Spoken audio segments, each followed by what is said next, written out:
Почитувани пратеници, почитувана заменик министерке, и јас ќе се повторам како моите колеги, многу ми е жал што вас ве пуштиле тука и ќе се потрудиме да бидеме малку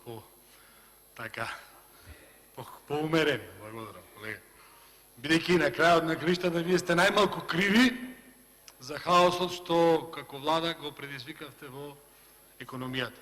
Значи најмногу крив е председателот на владата, премиерот Зоран Заев, тогашниот министер Тевтовски и сегашната министерка, кој што требаше да најди начин како оба да го поправи.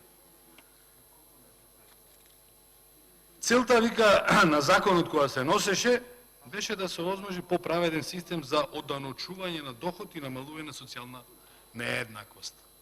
И сега, после нецела година, вие свативте дека тој закон не ја исполнува целта, дека не овозможи поправеден систем на оданочување на доходот и не овозможи намалување на социјалната нееднаквост. И од тој момент се гледа понатаму неискреноста на вашата како влада. Ако сте искрени и ако кога сте го носеле законот за прогресивен данок сте имале една цел, и ако сега после една година сваќа дека таа цел не е исполнета, наедноставно ќе беше заменик министерке како влада да излезете и да речите дека сте погрешиле и дека овај закон го поништувате, т.е. го прекинувате.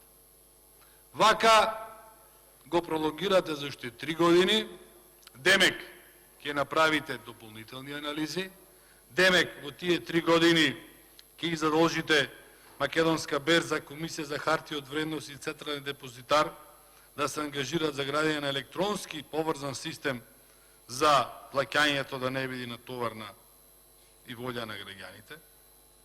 Тоа е во делот за хартија од вредност и некои други такви активности кои што ги наведовте овде. Со еден збор си барате алиби да не признаете дека ја љуфнавте работата, што викаме ние во Битола, ја погрешивте работата и дека наедноставно ќе беше да речите дека треба да се вратиме на рамен данок, бидејќи рамниот данок даде резултати.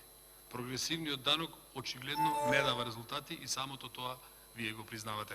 Со еден збор продолжувате со неискреност, продолжувате со манипулација спрема граѓаните.